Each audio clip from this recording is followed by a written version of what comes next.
तो आज सुबह की जो ईरानियन स्ट्राइक्स हुए यूएई के टैंकर्स पर, उनमें एक इंडियन सेलर की डेथ हो चुकी है और 6 और जो सेलर्स हैं वो इंजर्ड हैं। जो अभी तक है, अभी तक यही आंकड़ा है और आगे ये आंकड़ा बढ़ सकता है। तो जब से इस युद्ध की शुरुआत हुई है तब से आज तक 13 इंडियन सेलर्स की डेथ हो चुकी है और आगे पता नहीं और कितनों की होगी, क्योंकि ना तो ईरान और ना ही यूएस चाहता है कि ये इस युद्ध का मीन्स खात्मा हो। क्यों? क्योंकि ईरान तो इस युद्ध को अपनी एग्जिस्टेंस के लिए लड़ रहा है और जो अमेरिका है, अमेरिका चाहता है कि मैं अपना पूरा जो दबदबा है, पूरा वर्ल्ड में दबदबा बनाकर रखूं। तो यूएसए ऐसे युद्ध करता ही रहता है क्योंकि उसको तो अपना दबदबा कायम करना है। दबदबा क्यों? क्योंकि अगर ऐसे युद्ध होंगे, अमेरिका अपनी शक्ति दिखा सकेगा, तभी उसके जो वेपन्स है, वेपन्स की सेल होगी, क्योंकि अमेरिका ले दे के उसको अपने वेपन्स की सेल ही करनी है। तो चलो देखते हैं ये पूरा मामला क्या था। तो आज दो यूएई के 2 ऑयल टैंकर्स थे, मोम्बासा एंड अल बाहिया। तो ये ओमान का एक पोर्ट है, ओमान की एक पेनिनसुला है जिसको बोलते हैं मुसांदम पेनिनसुला। इसके इसकी कोस्ट के करीब से गुजर रहे थे। इसकी कोस्ट के करीब से जो ओमान की वाटर टेरिटरी है उसमें से गुजर रहे थे, तभी ईरान ने इन पर अटैक किया। जब अटैक किया तो उस अटैक में एक इंडियन क्रू मेंबर की डेथ हो चुकी है और 8 क्रू मेंबर ने वो इंजर्ड हो चुके हैं। इन 8 में से जो 6 इंजर्ड हैं वो इंडियंस हैं और 2 जो इंजर्ड हैं वो यूक्रेनियन सिटीजन हैं, और जो इन 8 में से 4 मेंबर्स हैं वो बहुत ज्यादा सीरियस कंडीशन में हैं। तो आज तो इस अटैक के बाद minister of external affairs India ने अपना इस स्ट्राइक की निंदा की है। तो उन्होंने बोला है कि जो भी ये वाले अटैक्स हैं ये रुकने चाहिए। जो युद्ध है ईरान और यूएसए का वो खत्म होना चाहिए। तो उन्होंने बोला कि deeply concerned by attacks on 2 vessels Al Bahia and Mombasa. तो आइए देखते हैं, जो अल बाहिया था उसमें 12 इंडियंस थे, उनमें से एक की डेथ हो चुकी है और कुछ और इंजर्ड है, मीन जख्मी हुए हैं।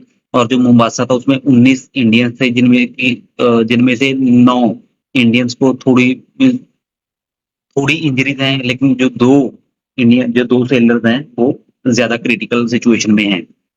तो आइए देखते हैं, तो इंडिया ने क्या रिएक्ट किया इस पर। तो इंडिया ने जो ईरान का डिप्लोमेट है, ईरान का एम्बेसडर है इंडिया दिल्ली में, तो उसको समन किया है। तो उसको बोला है कि भाई अपना जवाब दो कि ये क्यों हुआ।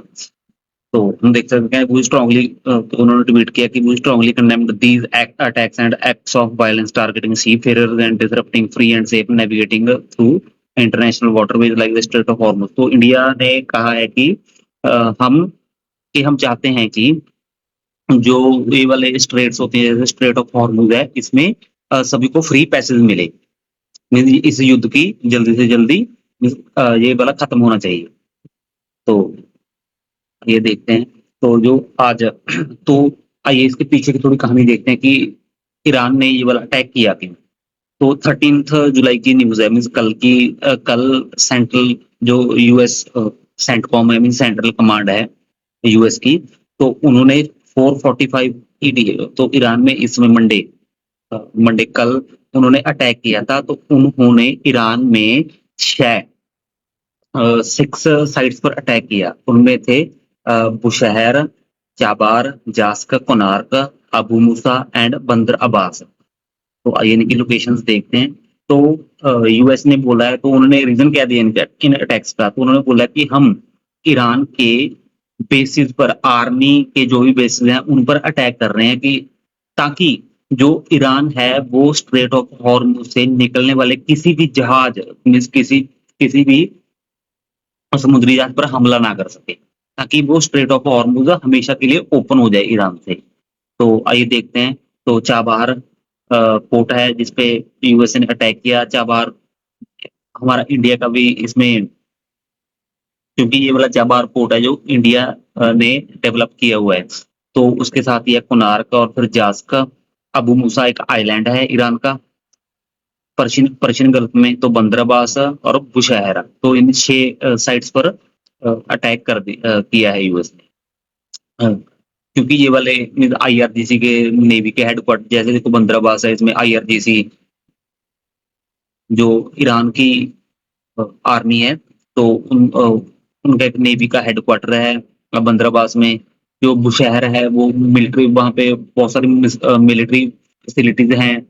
तो जो अबू मूसा आइलैंड है, यहाँ पे रडार सिस्टम वगैरह तैनात किए हुए हैं ईरान ने, तो इन्होंने इस पर अटैक किया।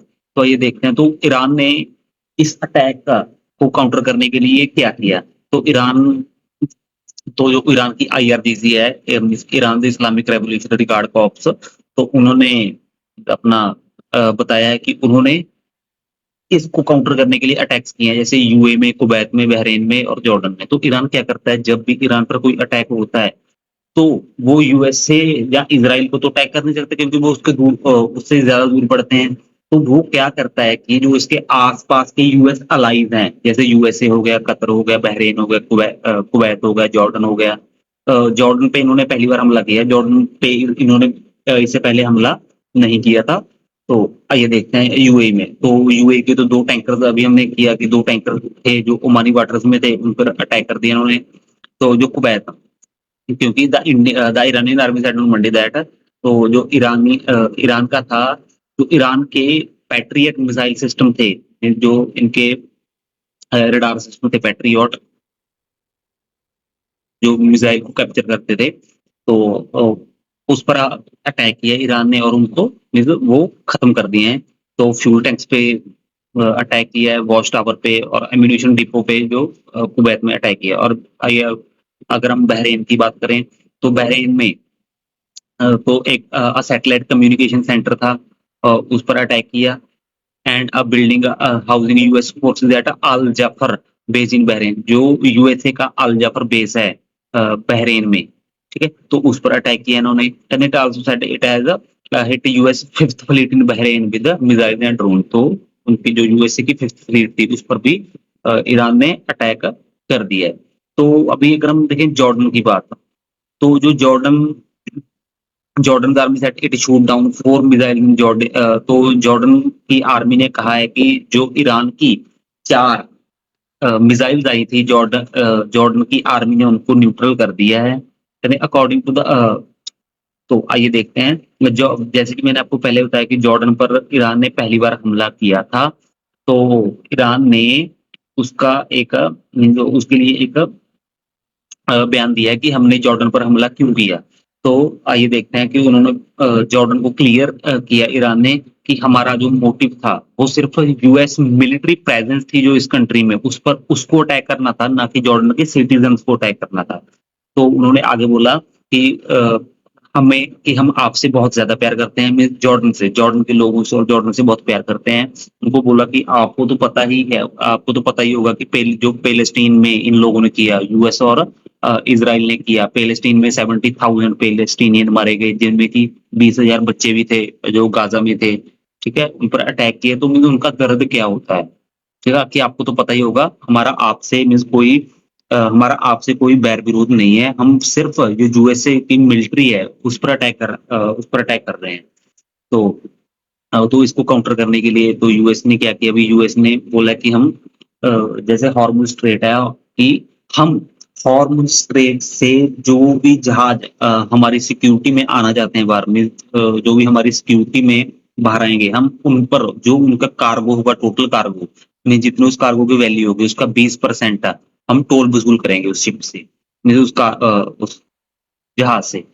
तो ये क्यों करेंगे, क्योंकि यूएसए का कहना है कि जो हमारा खर्च आता है इस स्ट्रेट को सिक्योरिटी देने में, तो उसको उस खर्चे को हम रीइंबर्स कर रहे हैं, तो क्योंकि हमें भी तो वो खर्चा पड़ता है, तो हमें भी तो कुछ ना कुछ चाहिए। तो इसके लिए उन्होंने 20% मीन्स टोल वसूलने की बात बोली है पूरे संसार को और ये पूरे वर्ल्ड को। और ये ट्रंप ने अपने ट्रुथ सोशल पर इसको अनाउंस किया है।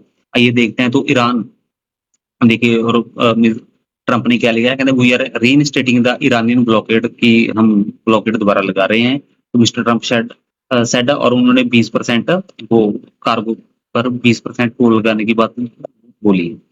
तो वही और इसी चीज को एनडीटीवी वर्ल्ड ने भी कवर किया 20%। और ईरान का इस पर क्या वो विचार है? तो ईरान ने ट्रंप की 20% वाली इस बात पर इसका मजाक उड़ाया है।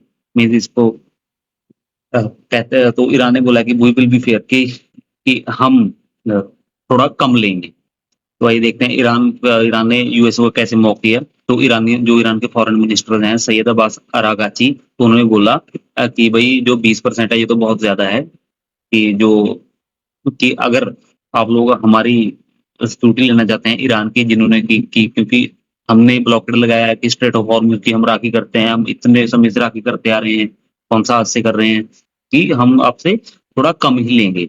तो अभी देखते हैं कि जो इस ब्लॉकेड का जो 20% जो यूएसए चार्ज करने की बात कर रहा है, उसका मीन्स वर्ल्ड पे क्या इम्पैक्ट होगा।